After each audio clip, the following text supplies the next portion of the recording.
Hello, friends, and welcome back to another episode of Sugar Says Let's Talk Live. Yes, I am so happy to be back another Friday. I know it has been a while. A sister has been all over the place trying to get things crack-a-lacking in this here pandemic to stay afloat. To all my people, especially my artists out there, you know we got to be navigating up and down trying to figure out how to survive, but I'm still surviving and I am here and I am so glad that you are here with me today. And I have a new sign. Can you see it? Sugar says it's probably not positioned in the right place, which is fine. So the next time I have the show, I'll position it in a better place so that you can see it. But for now, boop, there it goes. I am excited today to have my special guest host with me. Okay, Robert Leepool III. He is stepping in for Tyler Price, who is currently off tonight. So Robbie is stepping in, and we have worked together in the past, and he is exceptional, and he has so many fantastic things to say. So I know you're just gonna love it. And my special guest today is actor and singer Matt Flacco. For all those that know him, and for all that don't know him, get ready to know who he is, and you don't want to miss out. So we're just gonna jump right into things because we have so much to talk about, and you know, Sugar always has a lot to say about everything. So let's get ready for Robert. Robert, are you there? Come on in, and come on in. Hi. Thank you, Shuga. Lovely introduction. Thank you. You know, I like to get the crowd all pumped Yeah, up. you gotta hype it up. It's Friday night. You gotta give them some energy. Must give them some energy. Jubilate. The sugar. You know how. Copyright it. Sugar says Exactly. jubilation. Jubilation. You know how I feel about joy and jubilation. How are you doing today? I am doing so well. It's a lovely Friday. You know, we're amping up towards that season finale, America 2020, as we talk about. Well, we got plot twists left and right, you know, but I, in my personal life, 2020 is the best film ever in existence. There are plot twists all over the place. Characters you in and out. You know what's coming. Characters in and out. And you think you know what's coming around the corner. You're like, where that character come from? Yeah, I keep saying Shonda needs to stop playing games upstairs. Shonda Rhimes has been writing the whole season. Write a 2020 season. She's good, but I don't know if she's this good. But I'm glad that you are holding on the saga we know as 2020, and that you are feeling right. Speaking about sagas starting up, let's just jump right into the topic of today's great, huge announcement. Broadway closed until May 30th, question mark, I mean, right? Everyone and their grandma knew this already, but I'm glad they finally stopped playing games. Like January is going to happen for anyone on the Broadway community. It's very unfortunate, and it's going to be like super, super detrimental to people that livelihoods depend on that. But we all knew it was not coming back anytime soon. I don't know, because you know, I've had a lot. The responses that you saw, granted, everybody is entitled to grieve. Maybe you might have known it, but deep in your heart, you were wishing upon a star because Disney told us to. And when you finally saw this announcement, you're like, oh, crushed is true. But I know I have, and I know last time I had you on the show, we've been talking like months ago that there was no way that we want to have no type of January 2021, right? Yeah. Especially with the Tony committee not giving us the Tony and giving us grief. I know I should let it go, but I just cannot. If you cannot even give us an award ceremony, how are you going to put the people back in their seats? No. So it is very disappointing, and I don't know if people realize that it's more than just the actors, but it's everyone that works in the industry. Vendors, all of the above. Everybody. So that's the restaurants close to Broadway. That's the hotels. Merchandise. So everybody is feeling it, and it really does hurt your heart. But to my actors that might have been in the corner crying, now is the time for you to come out and figure out what you're going to do. And quite frankly, I don't know about May 30th, to be quite honest. I feel like June is possible. September is a stronger, chance. And, it really is all contingent upon what happens in November. Yes, and on the American people as a whole to get it together. I know that other communities in other countries have found innovative ways to bring Korea and other places have brought back theater in certain spaces, but they are much more community. They're community based society. So they like the eye being sick impacting or having impact on the entire civilization. They take that more seriously over there comparatively with the very self-centered American ideals about I have the right to infect whoever I want and to do whatever I want. So hopefully between now and May 30th, the Broadway community, the innovators that are in charge of these theaters can be ideating and trying to find ideas and ways to make it much more of a safe experience, even outside of a pandemic, just making it a more clean and healthy space for people to perform and watch performances. So if, they get creative and Americans start taking things more seriously, then maybe May 30th, we could see a world in which, limited capacity theaters could be happening. I know a lot of the non-union theaters, well, not a lot, but several of the non-union theaters tried to find ways to do some of the low capacity spread out across the room shows. So we'll see, because money is money and capitalism is not going anywhere anytime soon. Nowhere. So I'm sure these producers and these theater owners will find a way to get them coins back. But we'll see. I hope so, because I feel like many people in our industry have been sitting there wishing upon a star.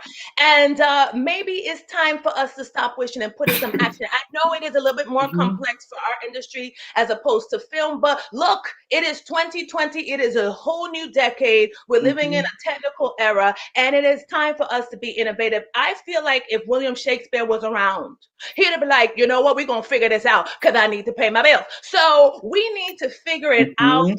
Broadway community, theatrical community in a safe space. And you know what? I also feel like this is an opportunity to start afresh, start something new. It can still be within the theatrical realm, but in a new and interesting manner. So I think it's time for us to not be afraid, but to leap forward and take some chances, because hey, what do we have to lose? Nothing at all. Nothing at all. We're already at the bottom, but you just have to stay positive and keep things going. Now, in moving with positive information, despite this horrible news today, better news, the Tony nominations are coming to us. Wow. Yeah. I feel that the Tony committee heard my cries from month after month of me complaining about, not that I have a problem with Grease. I love the characters in this cultural staple that we have, but we need a celebration. Adrienne Warren did not put her body through those straits to not get herself a Tony. Exactly. So glad to finally hear that there will be announcements done on October 15th. Joy, joy, joy, and jubilation. And it will be done on the Tony's YouTube page on the 15th at noon. And it will be announced by James Monroe Englehart, who played the genie in Aladdin. Now, no date yet for when the Tonys are coming, but I suppose we have to take everything step by step. You gotta take sometime in January. We'll see. Yeah, like we'll see if we survive November. If we survive to December, then they'll be like, okay, maybe we can give you some Tonys. I hope so, because if they're struggling, they can also reach out to Broadway Black, who gave us a beautiful presentation of the Antonio Awards that I must bring up every chance I get, because that was a beautiful presentation. So to the Tony committee, we are watching with the good eye and just looking forward to some joy and jubilation coming from the theatrical community, because we need it, we need it, and absolutely. We need it. More good news coming from the theater community. Some people actually hearing our cry, Broadway pop-up performance on Times Square with Bernadette Peters, who I enjoy. Now, this is what I'm talking about. She is a legend, right? I love her. And she's like frozen in time. Whatever those creams that she's using, Bernadette, get them creams going, girl. You are looking. Yes. I love it. I love it. So this happened this past Wednesday, and it was arranged by the New Volunteer Initiative New York Next in Times Square on the TKTS steps. So iconic steps. Iconic steps, right? Bernadette Peters, she sang Sunday from Sunday in the Park with George, with some other performers, being beautiful harmony behind her. Now, this is what we want to see. We can't go inside the theater houses themselves. Bring the house out to us. We need it. Did you get a chance to see the performance of Brendan Peters? So I didn't get to see that performance, but I've seen a lot of dance performances and things have used that kind of area over the past few months to kind of celebrate, like, okay, we can't perform inside right now, but let's do a dance thing about, like, get out into the streets and celebrate, performers that are still creative artists, even if they can't, create in the same ways they were before this pandemic. I'm sorry, you go first. No, so it's just good for the most innovative presentation that you've seen thus far? Ooh, let's see. There's been a bunch of, the podcasts and musicals things that are happening, and people that are recording via Zoom, but like they're just lip syncing. They're like recording their vocals first and then lip syncing over themselves on video. Of course, the Wicked presentation with all of the Elphabas that were singing Defying Gravity. So Shoshana Bean invited a bunch of other Elphabas from time and time again to sing layered. Mm-hmm.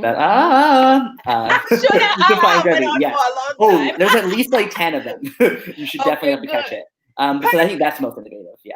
Yeah. Well, you know what? I support that. We need to see more. We have a long way to go. What I want people to remember, right, is that we have historical references in the past that show when societies, when human race go through such times as this. Granted, it's never happened in our lifetime, but we have seen it, and they don't last 6 months and they don't last 7 months. They last at length.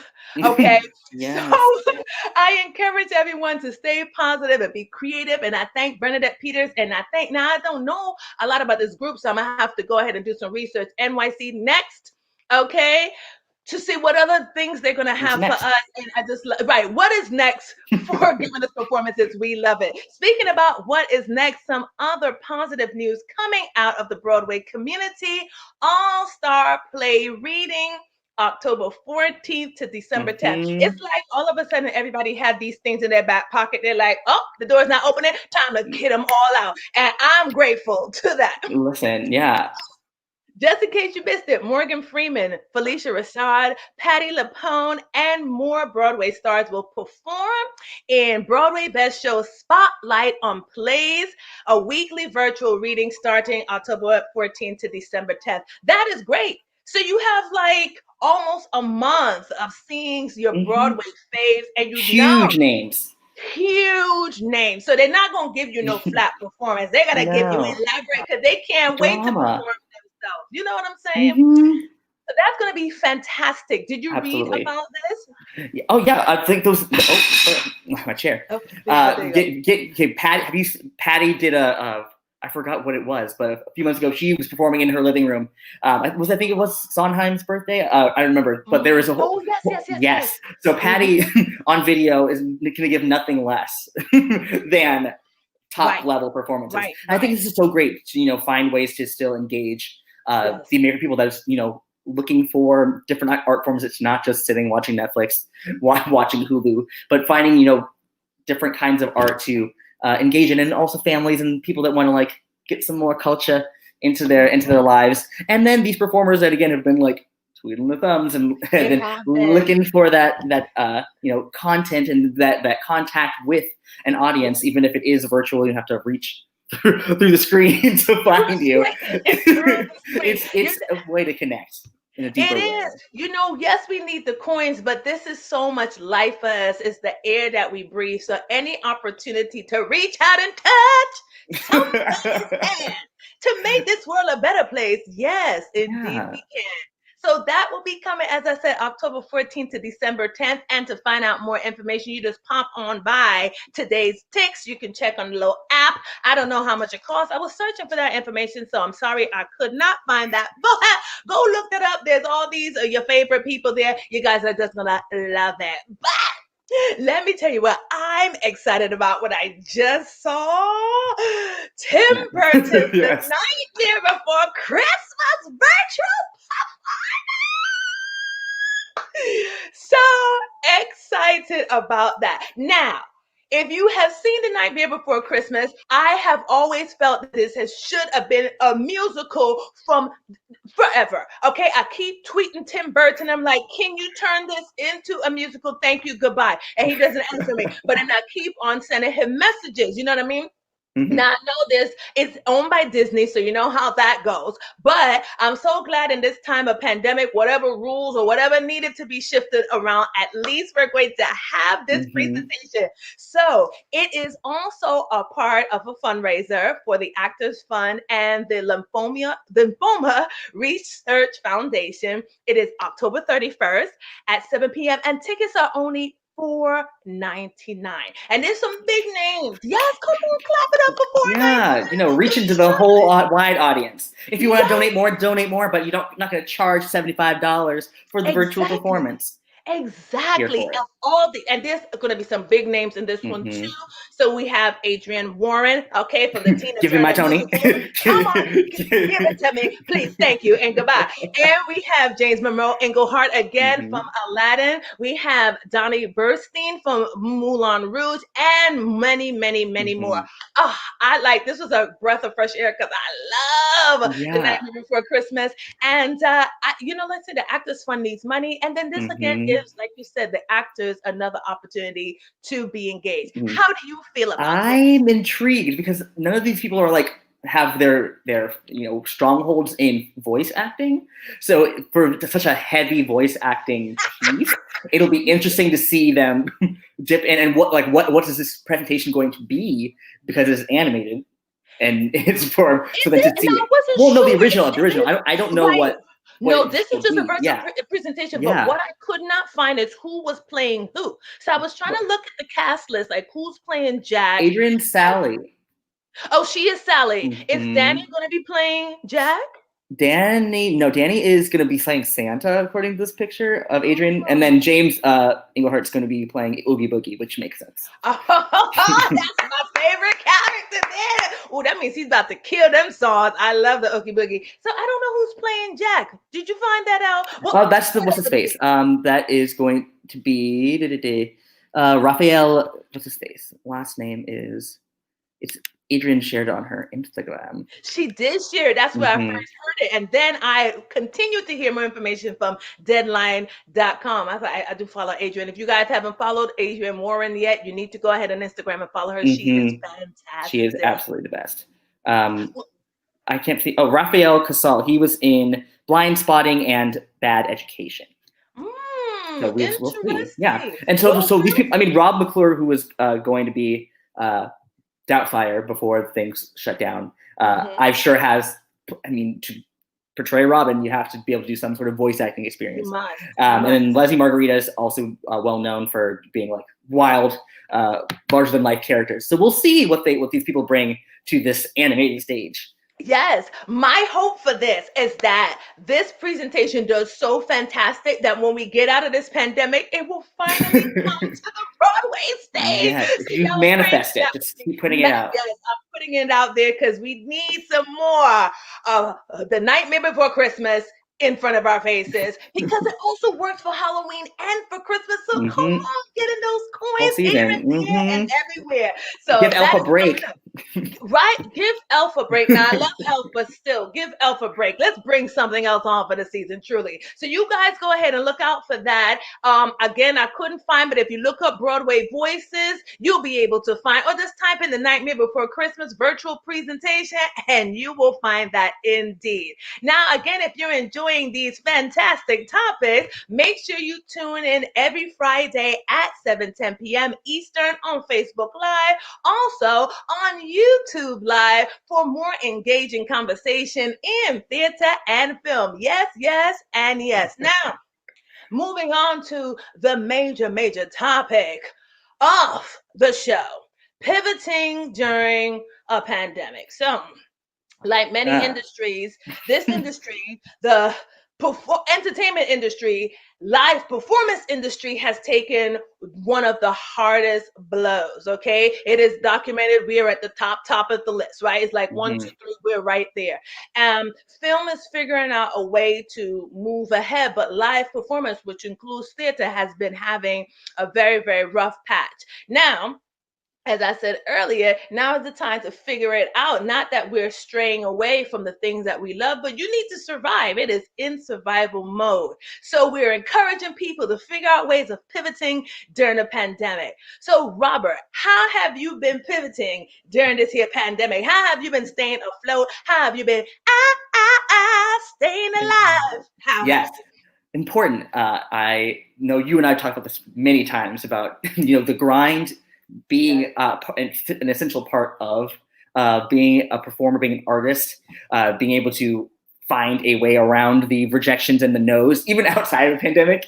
There's plenty of hurdles and roadblocks. So then now in this extended roadblock, having to be even more creative and being more gutsy about finding another venture. So for me, it's been listening to a lot of art, been consuming whatever art is out there in terms of cast albums and things that shows that didn't actually get to make it to the Broadway opening or just were almost there. So consuming some of those things and trying to get the world of what theater is right now. And then for me, it's also been creating work of my own. So I've been working on writing a couple different projects, but my main musical I've been working on is Model Citizens, the musical, modelcitizensthemusical.com. You have a landing page now, but I've been working on that project for about I think it's 2 years now. Yeah. Wow, so fast. 2 years. I wrote it, started writing in 2018 fall, and then doing some workshops and readings last summer, and then was amping up to do more readings and stuff this past summer, but festivals and that all paused, but amping up for hopefully a next summer festival season. So in the in-between, as you were trying to how do we workshop musicals? How do we do rehearsals when we cannot be in the same space? So for me, that's been making a virtual album, a virtual cast album of the show. So I've been recording demo tracks of all the songs in the show and then sending them out to the actors in the show, and they will record over my demo and then send it back to me. And then I, in GarageBand, am assembling all these tracks so that even if we cannot see the show in person, we can still listen to the show and feel like we are in the space. And then I also created a mock infomercial music video for the piece. I saw that. To kind of bring you into the world. The show is set in the 90s, and I wanted to bring you kind of into that space, both visually and audially. You did it. You really did. You throw me back to those infomercials late at night. Time Live, compact this collection. Exactly that. Definitely, you accomplished that. Now, what new skills did you have to acquire to make all of this tech heavy transition and connecting to the actors? What did you have to do in order to make all this happen? Communication.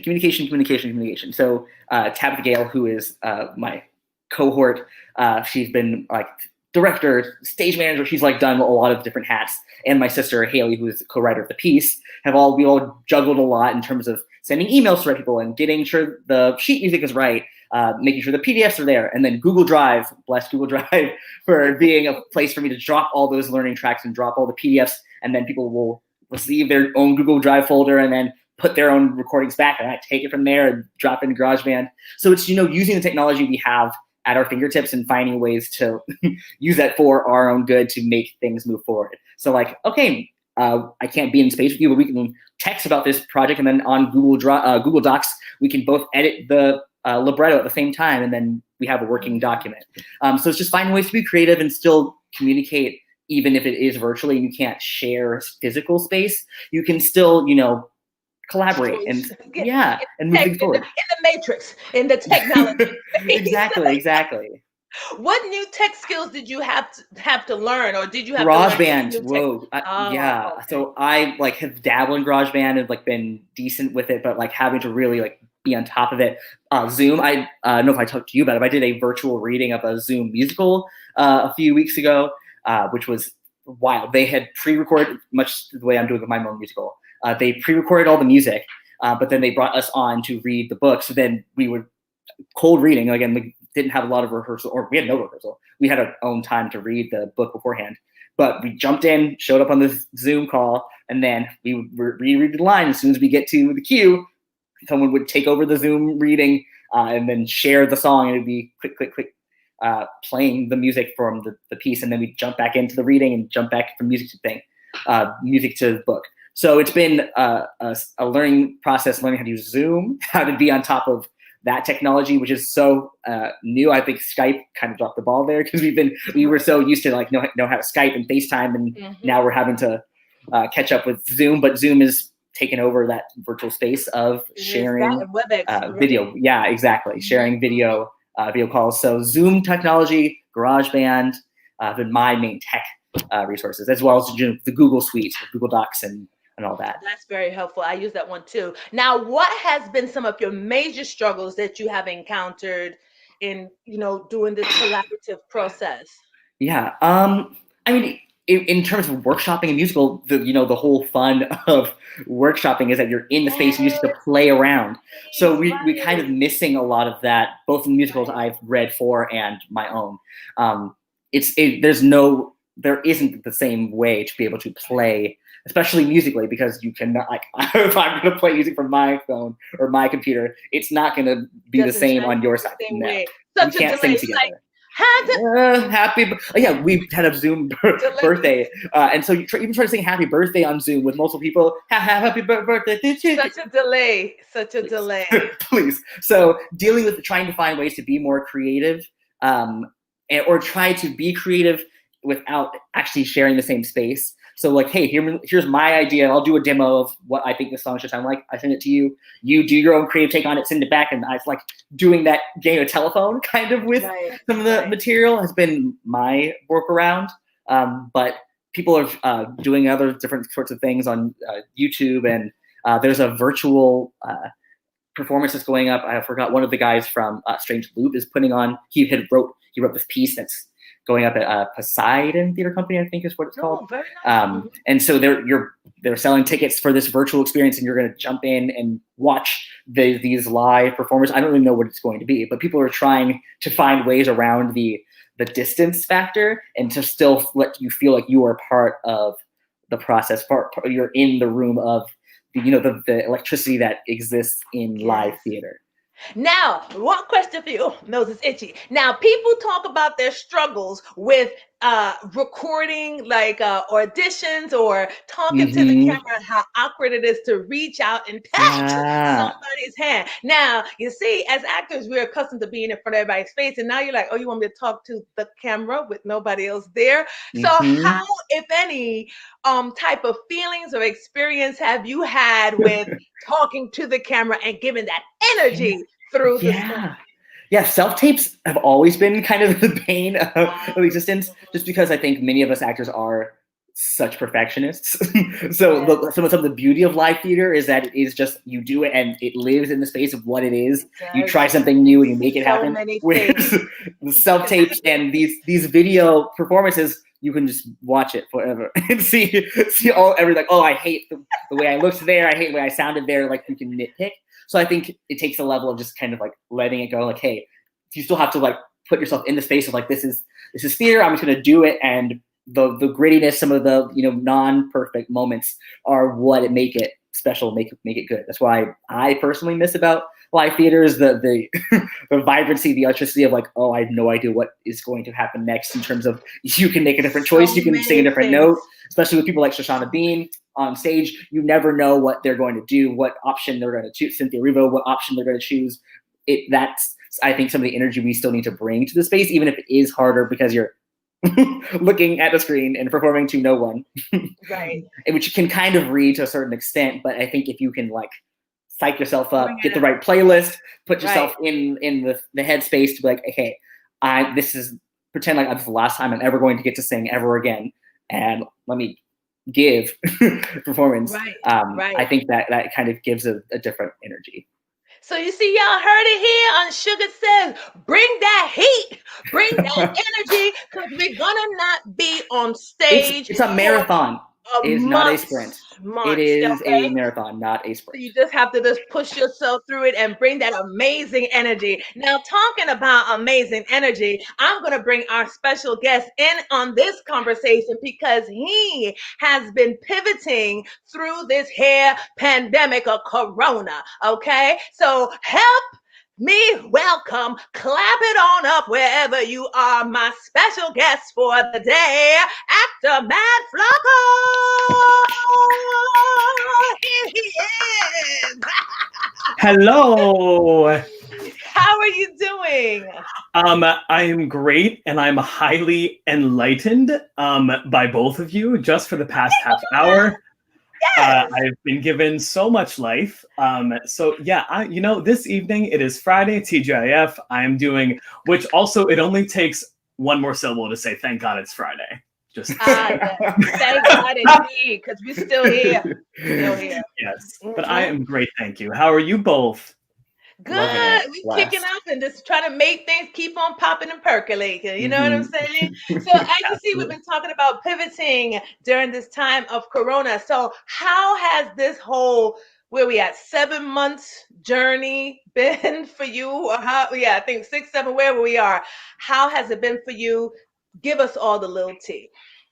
Speaking, I have tea. Oh, so yes. I can hydrate. Speak it into existence. I'm giving you the tea. Thank you. It has been, you said it, it's been a journey. In one word, no, it's been very up and down. I consider myself very fortunately to be the kind of person that can usually, oh my gosh, I just saw myself pop up. Yeah. This hair. This hair was bald back in March. So we're growing it out like Jim from The Office. Yes. So it's been, I left. I actually coincidentally saw, oh my goodness, what is the name of the play? It was in 5 parts and it was very long. The Inheritance on Broadway. Which was not perfect, but that's a whole nother thing. But I saw that the day before Broadway shut down. Yeah. So I saw it. They were supposed to close that Sunday anyway, back on March 14th. But I saw it March 11th. I did a rush ticket, and it was crazy to be sitting in the audience as people were just starting to wear gloves on the subway. People were starting to wear masks, and to hear them talk. For those that don't know, the play is about AIDS. So among other things, to hear them talking about this disease that was raging outside the walls of New York, one as a gay man, and then 2 as a person sitting in tight seats with, frankly, a lot of older people, was very harrowing and beautiful, but harrowing. And then the next day, Broadway, boom, down. And so that was scary. Immediately all my side jobs, I was living in, I had just moved into Washington Heights on February 1st. So, whoa. Yep. So my side jobs all got canceled. And my summer contracts got canceled shortly after that. To which Shuga gave me a lot of advice for that contract. So thank you for that, dear. And then I actually packed up and went on March 14th back to where I am now, sitting at my mom's house in Pennsylvania, because without going into too much detail, I wanted to keep her company during all this stuff. My mom's spectacular, but she was working from home, and we lost my dad last year. So I'm well, for her sake and for my mental health, I very fortunately had the privilege to have another house and just pay for my empty apartment, which I'm still doing. It's rough. Yeah. It's rough. Yes. So that all happened. I went back to New York just for the month of August, September to see if I could find a sublet and to enjoy myself and hang out. And now it's fall. There's leaves here, so I'm just paying for that apartment and hoping a sublet comes about. Yeah. Ooh, boy, I'm gonna have to pray for you tonight. That's a big one. That's a big one. So that's a lot that you're dealing with. How have you been keeping mentally balanced? Because that's a lot, and staying afloat. How have you pivoted during this time? Great. Well, actually, I just shout the word pivot like Friends every day. I wake up and I say pivot. And that's when they're moving the couch upstairs. No, so I'll talk about the staying afloat first, the making the coin. Very fortunately, by the universe, by God, by fate, I had just started an online teaching job, teaching English to children in China virtually. So for those, it's like VIP Kid, but it's a different company called GoGo Kid. And I was so grateful because it was summertime there, and all of them were also home because of the pandemic. So even though the hours are rough, I was able to work, which is a huge blessing and much more than many friends could say. And then recently, I've also started doing freelance work for a couple that lives in Manhattan. I freelance for a therapist's office, and then I freelance for a real estate company, just doing copy editing and copywriting. So, which has been, it's been kind of weird and fun and rewarding. Like yesterday, I designed chic like COVID signs that she's like, I want these to look slick. I'm like, okay. And then I was asked to do we pretty much like got a principal from a school in Brooklyn said, hi, we want to create a support group for teachers on how to deal with this pandemic. So she and I, the therapist and I, the reason I copy edit for them is because though they speak fluent English, it's not their first language. So they asked me to make sure everything's correct. So I wrote up a project proposal about how to, what these workshops can look like for these teachers. So it's been very rewarding and unique work in those two ways. At the end of the day, it's still like, I'd rather be doing theater, but so that's the making. Yeah, that's the making the coin, staying afloat bit. And if anybody out there needs to teach online, please feel free to reach out. Like, it's looking for work. I'm happy to help you out. I know it's very hard, so bless Y'all you. heard that? So if you need a coin, especially now that we've had the official announcement about the Life of Broadway, get your coins up. Reach out to Matt Flacco. He just invited you, so slide up in that DM and say, "Hey, brother, how can I get a job?" Okay. I don't know what else y'all want to slide for, but I'm encouraged just sliding for a job. That's it. Now, like Robert, I believe that you are also working on some, personal creative projects. I am. Yes. Thanks for mentioning the sliding anything else in the DMs. Nothing in that department since like before the pandemic. So listen, we just don't know. It is a pandemic. True. It's true. It is. Let's just be realistic. Things, all kind of things happen. Absolutely. So the creative projects. Well, so for the creative project, I'm enjoying the most. Is I co-created a podcast with my dear friend Donovan Lockett. It is called Blacklight the Spotlight, and we were taking these classes at the Jen Waldman Studio in New York, which I recommend those also. They're all online. They're fantastic classes. We took those classes right in the wake of everything that's been happening with George Floyd and beyond.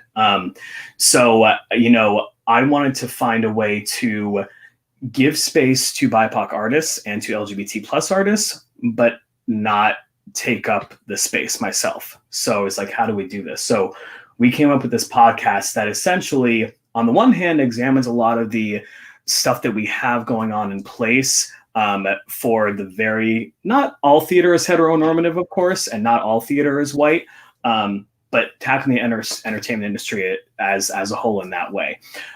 So we both bring on guests for most of the time. Our last episode is just the two of us. We drop it on Tuesday or Wednesday, and it's all about allyship. So I can't speak to Donovan, of course, but I'm personally approaching it from a person we coined the term apprentice, which is a person on their way to allyship. You can't just have a Black friend and call yourself an ally, or have a gay friend and call yourself an ally, in our opinion. Interesting. So I speak much more, obviously, to the LGBT plus experience, and then Donovan speaks much more to the BIPOC experience. So we, of course, go back and forth. But when it comes especially to Black voices, I just kind of sit there, shut up, and listen. So it's been a really beautiful experience with one of my closest friends. And she is just a guiding light in my life. So that has been, we've done about 4 episodes so far. And like first episode was us just shooting them. And she's a fellow Leo too. So yeah. So we did that. And then the second episode was a fantastic artist called Amara Brady, where we talked about. Oh, you know Amara? Yes, you know Amara. Love her. The world. So Amara spoke to us about compensation for Black artists and BIPOC artists, And our third was our friend Pax, and they're an artist living in Philadelphia. And they told us a lot about gender nonconforming and trans roles in the industry. And now this one's allyship. So that's kind of been that whole thing. That's incredible. Oh, thank you. It's humbling to do it alongside of her. And it's yeah. Yeah. Do you have advice for? Oh, what? Sorry. Do you have advice for other? That was so smart that your idea about apprenticeship into allyship. Do you have other advice for other people that are, I think, who may think they are allies but have more apprenticeship work to do, or people that are just waking up to the fact that there are people that are marginalized? Thoughts for them, that are people ways to get their foot in the door. Certainly. One of the ways is you can listen to our episode this week. Now, good. That's a perfect place for a plug. And where can people listen to your episode? Of course, Robbie, I'll answer your question in a moment. And so you can go on Facebook. You can follow us at Blacklight the Spotlight.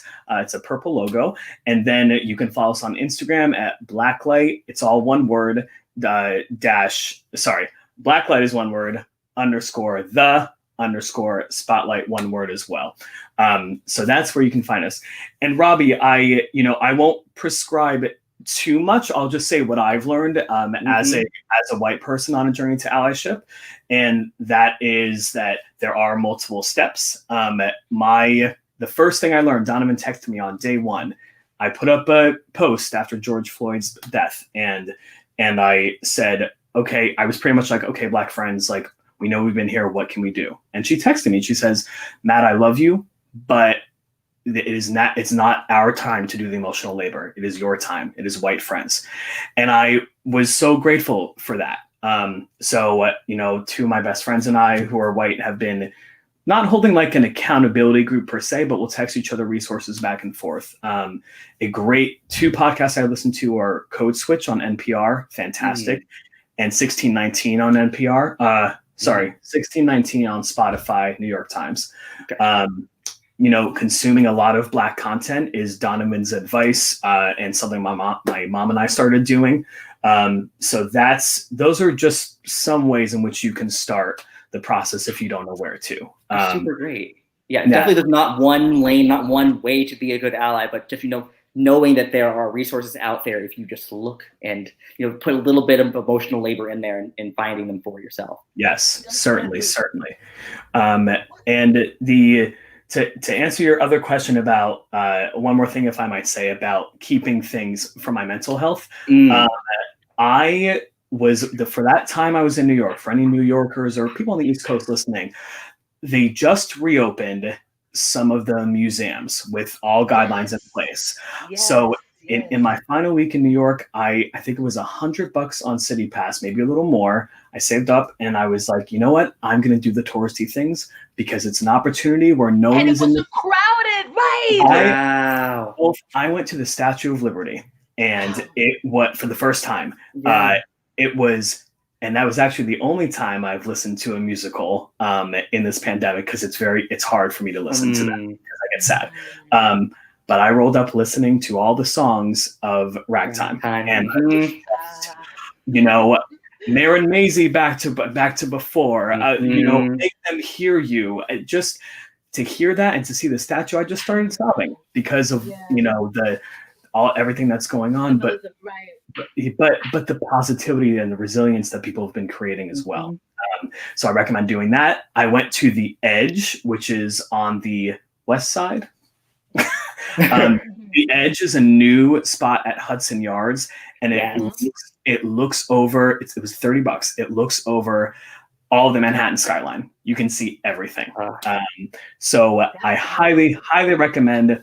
While it is safe, while it is empty, if you feel comfortable, wear a mask, obviously, and do that. So that's kind of been That's been one of the biggest things in New York. I normally don't like New York City, but I will say it actually feels livable because everyone's not here. And I know, yes, there's a downside to that, but the positive side to that, as you say, is you can actually get in these spaces and enjoy them without people all up on your shoulder. So I appreciate that very, very much. Real quick, what is your biggest takeaway that you have discovered during this time of Corona that keeps you going as a performer?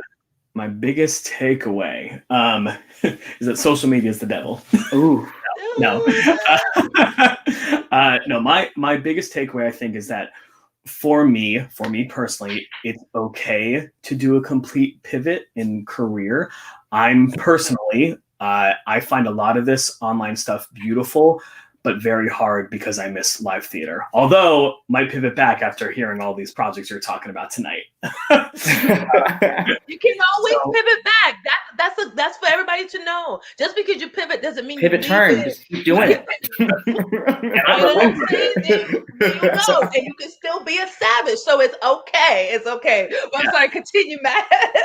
No, that's perfect. That's very, very true. So especially if we're gonna watch James Englehart, I was like, are they gonna do a split track with Boogie Oogie and Santa, or is that gonna be a Jekyll and Hyde moment? So okay. So exciting. So exciting. But anyway, so for me, I've personally been looking at a lot of. I have a communications degree, so I've been looking at a lot of like, copy editing jobs. I've been trying to get in on more kind of entertainment TV production side jobs, whether that's newsroom or Viacom. No cigar yet, but that's personally my journey, and I think what I want to do with this next year, if I can't travel, which is kind of maybe something. Hopefully that can happen someday. But, well, perfect. Well, I love it. Giving us good news, telling us about pivoting and rising to the top. Now, moving on, Matt, we're going to bring you into our Just In Case You Missed It segment. All right. Now, just in case you missed it, hold on. Let me get my notes together. Just in case you missed it, the Obamas, in their usual nature, will be bringing, and their Higher Ground Productions, and the creator of Doc McStuffins will be bringing Ada Twist to Netflix. Yes, it is based on a book series by, Adra Beauty and illustrated by David Robert.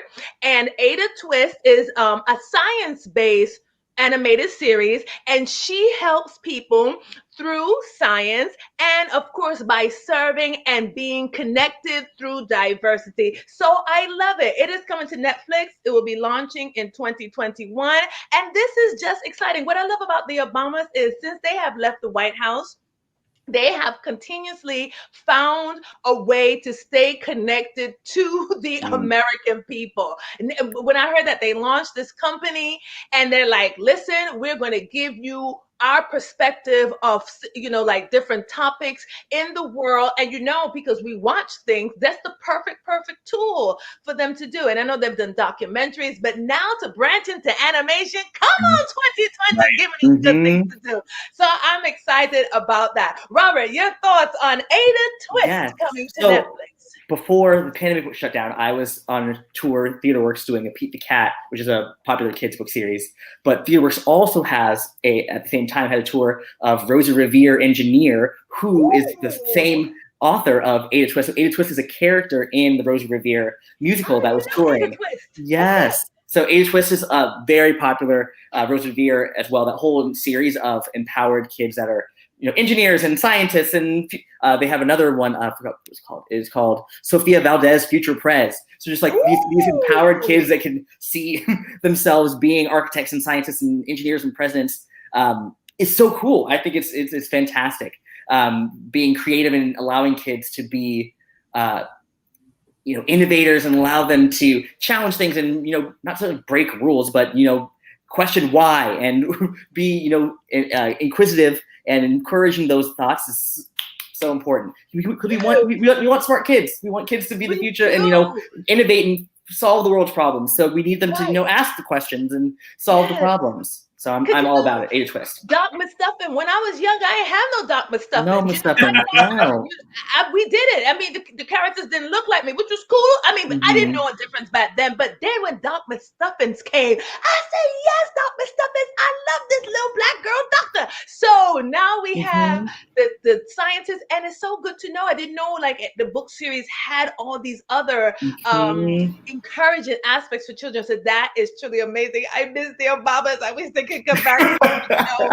That's a whole other thing. Everybody's crying. Matt, your thoughts on Ada Twist coming to us on Netflix? I actually was not aware until you were both talking, until we prepped it earlier. So this is very exciting stuff. I've been listening to Michelle Obama's podcast, but clearly not all the way up to the recent one if she had promoted this.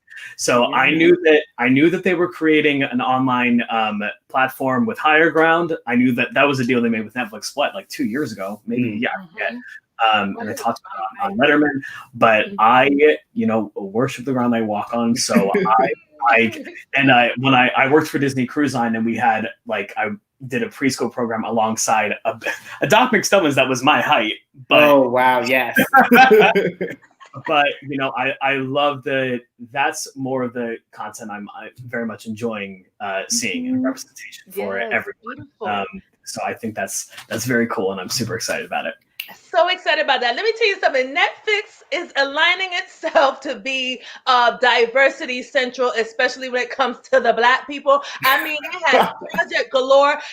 When people like Black Lives Matter, we need to be diverse. Netflix says, don't worry, we got a solution for that. Brought back all our early 2000s, late 90s sitcom. They're like, people love to laugh, and you love this Black humor. Here we go. I mean, they have been doing collaborations with so many different Black writers and directors, and it's really been quite amazing. I'm like, top sold to you, Netflix. And they also know that Black equals green. At the end of the day, everybody needs the green. So Netflix, I applaud you for knowing that's where the points are at.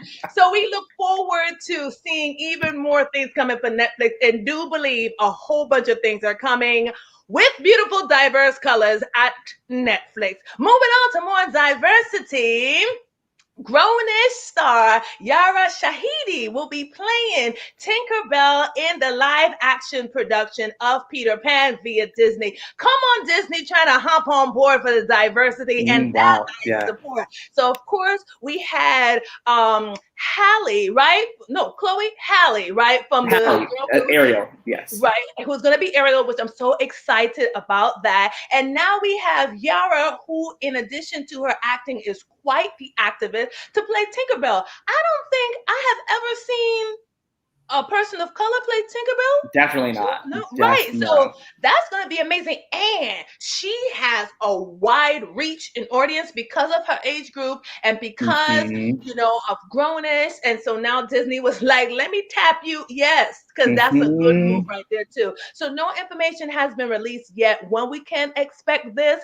Like everything else that's going on with Corona, production dates are being pushed back. However, just the thought and the announcement of her, I'm like, how is it going to be done? What's her costume going to look like? What's her hair going to look like? So that is exciting. So I'm just thrilled to hear this information, because at the end of the day, everybody wants to work, and everybody wants to tell a story in diversity and wants to be represented. I would like us, and this is a dream, I don't know if that could really happen in this country. I'm not from this country, but when I come here, I'm like, everybody can't seem to let go of these things that divide us.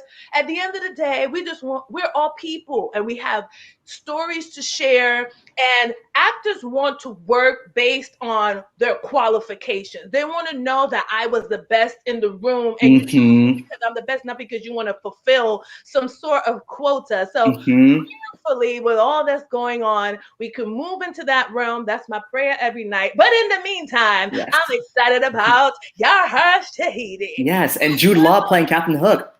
Oh, yes.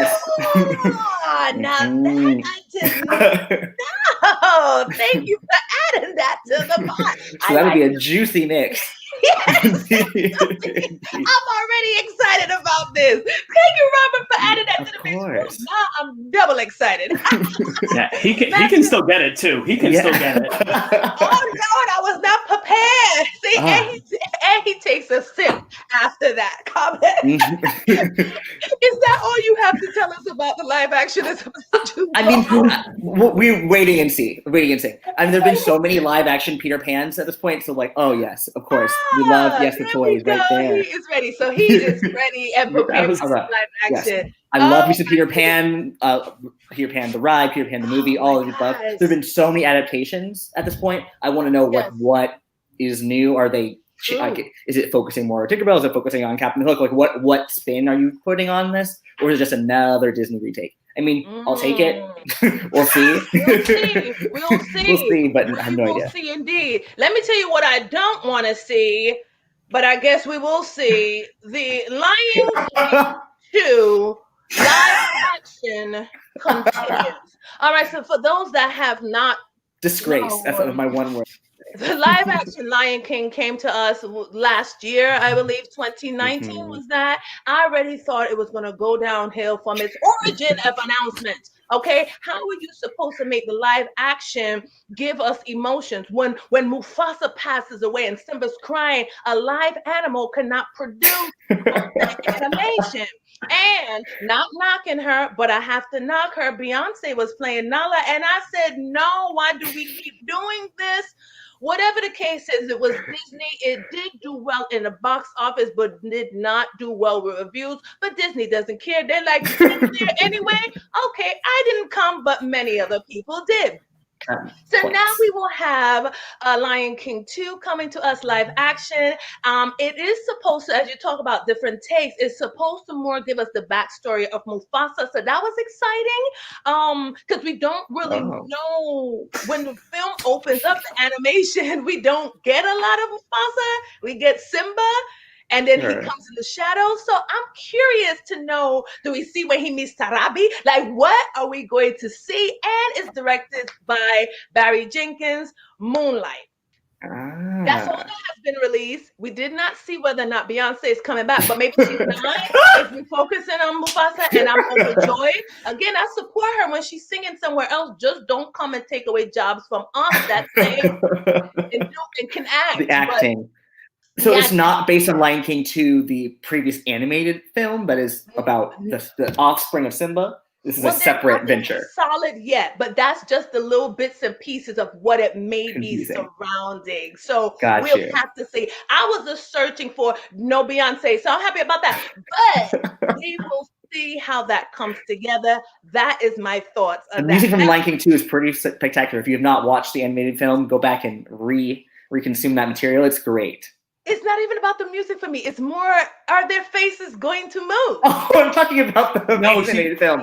The animated film. Exactly. So go live in that one. If the Lion King 2, the live action with the weird animals that are too real, like claps for the CGI, the great technology that went into making those animals look like real animals, but also I don't know if I needed to see real animals talk and sing. I don't know if I needed to see that. It's just bad. Yeah. I don't support that. Matt, your thoughts on the Lion King 2? My thoughts. All right, so I'm a huge Disney fan. And I was.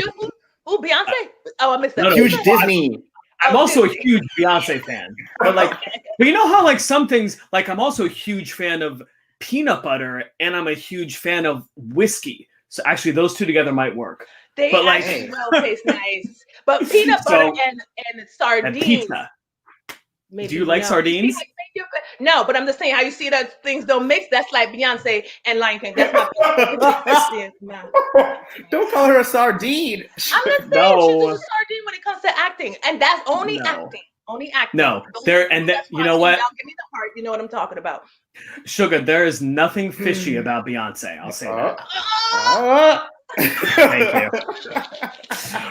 you. No, my thoughts on that movie. Because I love The Lion King, and it was very much the same reaction. No, because something else had been so.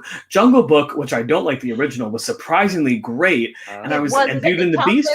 It's at the top of the list of their live actions that did well. Lion King was not at the top, but continue. Right. And I was just upset. I was upset for two reasons. I was upset at the copy paste. I was like, no, I love her too much. And her album, not Spirit. Yes. Oh my gosh, what's it called? Black is well, yes, Black is King. But what was before it? The Black is King. Right, the accompaniment to the film. The film, I know, yes. Right. I forget what it's called, but anyway, that was one of the best things come out of the film. In her lane. Mm-hmm. Yes, in her lane. Tell us how you really feel, Shuga. It's true. But no, I loved, so I didn't like the just copy paste shot for shot. I'm like, guys, what are we doing? Like, and then the second was, honestly, I thought it would have been better directed by a Black director, because I think I think they would have taken it, and maybe Barry Jenkins will, just in a different direction. I mean, Jon Favreau is great. He did great stuff for the Marvel Cinematic Universe, but you have this not entirely Black cast, but really great, predominantly Black cast. And it's in Africa, and it's directed by a white director in 2019, so 2018. So I'm like, you don't think a Black director could have given that some spin? Well, you know what I mean? Now they will search it high and low. They're like, Black Lives Matter. Nobody gonna say we not a part of this. We are gonna fight it. No company wants to be labeled with that. No. You see, everybody is coming out the woodwork. They're like, what? Who we gonna snag up? So for that perspective, yes, I'm glad we have Barry Jenkins. Again, I'm gonna say it one more time before we sign off from this topic. I'm not looking for Beyonce, but that's all I have to say about that. And to those that feel what I'm saying, y'all go ahead and give me the heart button, because y'all know what I'm talking about there. Speaking of other things that are good and coming together, not Disney, but back to Netflix, the 40-year-old version is out today on Netflix. And let me tell you guys, go watch this film. Fantastic. I understand now why it was all of the rave during Sundance. Spectacular. Now, Robert, you're shaking your head. Have you watched it yet? It's a very particular type of humor. It's a lot, but no, people love it. It is. So have you watched it? No, but I know of. Okay. Well, listen, guys, I have watched it, and stay tuned for what Shuga has to say about that. The film review is coming out, but I'm telling you, I was laughing from beginning to end. Okay, it is written and directed by Rhoda Blank. This is her first film, and she did a spectacular job. Cinematography is great. It is. I highly recommend it. And y'all know when Shuga give a review, like I'm talking about Beyonce and the Lion King, I be straight up about what I'm trying to say. So if you guys ever get a chance and you watch it, let me know. But that's all Shuga has to say about that. So that is the 40-year-old version on Netflix. It's going to be fantastic. Or Black Artist. Yes, go Black Artist. Right. Matt, have you heard about this film? Did you hear anything about it, like in Sundance or anything like that? I like it, just bits and pieces, but nothing beyond what you've been saying. So I'm like super pumped. Well, y'all let me know if I'm wrong, because normally my reviews be spot on, but that's okay. A sister can always grow and learn. So again, I highly recommend the 40-year-old version out on Netflix. Not to be confused with Virgin. Virgin, right? I was like, that was very interesting that they went with that whole title. She spelled it out right. And do trust, if you don't put it in the search box in Google correctly, it's so many different things that can pop up. So yes, you see it there on the box in pink, fuchsia, whatever color you want to call that. 40 Version. Version. It is very good. I will say that as well. There's actually a bunch of other things that come out today, like Hubie. That is Adam Sandler's new Halloween movie. Again, in Netflix. There's a whole bunch of Black people in that one as well. So I tell you, Netflix is like, come on, Black people, thanks to you. And I'm like, thank you. Where shall I sign up? Because a sister needs some coin. So y'all go ahead and tune into Netflix for that film. And just in case you missed it, Entertainment Report is every Sunday, so you get to hear a little bit more of what Shuga has to tell you about what's going on in entertainment. And of course, if you enjoyed this segment today, tune in every Friday at 7:10 p.m. for whoever my next special guest is. More laughs, more talks, not necessarily about Beyonce, but about everything else that's going on in entertainment. I just had to just pop that in really quick before I go. Yes. So we are here close to the end. Thanks to everybody that's been tuning in. Thank you so much, Matt, for being our special guest today and contributing to the conversation. Robert, for being my special co-host as Tyler is out on break. And just for all of you guys tuning in, it is time for our final words. My final words for everyone is, please wear your mask. The actors, the Broadway community, we have hashtag save our stages. We cannot get to work. Please put a mask on. We have bills to pay too. It's not even just the actors, it's all those that's associated with the theater. So that's whether that's carpenters, that's the tech people. We all can't work. So please just put it on. Do I have a mask here? Yes, I do. My lovely friend Mace mask. Okay, here's my Wakanda. Okay, shout out to Chadwick. Okay, wear your mask. And of course, elections are, if you can believe it, literally a few weeks away, less than a month. Season finale, 2020. Check your registration dates. Make sure you register to vote. And if you're going to the polls, I'm going to the polls in early. I ain't taking no chances. Wear your mask then too and be safe. So that's my final words. And don't forget to stay positive. It's only bumpy. This is not the first time that society has gone through a bumpy time. You will be okay. Just keep your head to the sky. Robert, wait, not yet, because you're my co-host. Matt, your final words. My final words, just first of all, just thank you both. This has really made my Friday night. So thank you. So my final words are: give yourself a breath, go for a walk. It does wonders. Go for a walk. Reflect. Use this time to just reflect on it. Life is so busy. Just reflect on things, like look at old pictures, talk to old friends, use the time to reflect. And my third and most important is give space to underrepresented artists, especially if they are Black, trans, or gender nonconforming. Beautiful. 100% support that. Robert, your final words. Yes, similar things. Wear a mask even when you're jogging, even when you think you're not going to bump into someone. Have it on. Wear it. To reach out to someone you haven't talked to in a while. Check in on people. Don't just assume we're all okay. And comparison is the thief of joy. So don't, just because you think someone else is doing better than you, think that you are not enough, or you are not doing enough in this time. Do what you need to do to be okay, and stay on your lane. Do your thing. Don't feel like you have to be performing in someone else's race. You're doing you. And stay positive. Register to vote. Register, and tell people to register to vote. Make sure you have a plan, because who knows what's going to happen with the shenanigans of funding of the mail. So hopefully the ballots will come in the mail. Make sure you are registered to receive a ballot in the mail. Make a safe plan to go if you're going in person. But be safe, be wise, hang in there. I love that. And I love that he talked about the lane. Once again, I have to hop on it like Beyonce, but she don't stay in her lane. But I'm sorry, I had to take it. And just one more time, Matt, can you tell people where they can find you and follow and hear your podcast? Oh, yes, absolutely. So for me, you can find M Flacco, but there's not too many cool pictures or anything I have on Instagram, but you can follow me there if you want. But the podcast is Blacklight the Spotlight, and that is on Facebook. And we are on Instagram at Blacklight_the_spotlight. And yeah, that's it. Beautiful. And Robert, if you can just tell us one more time where we can find you and the name of your show, so we can hear more about that.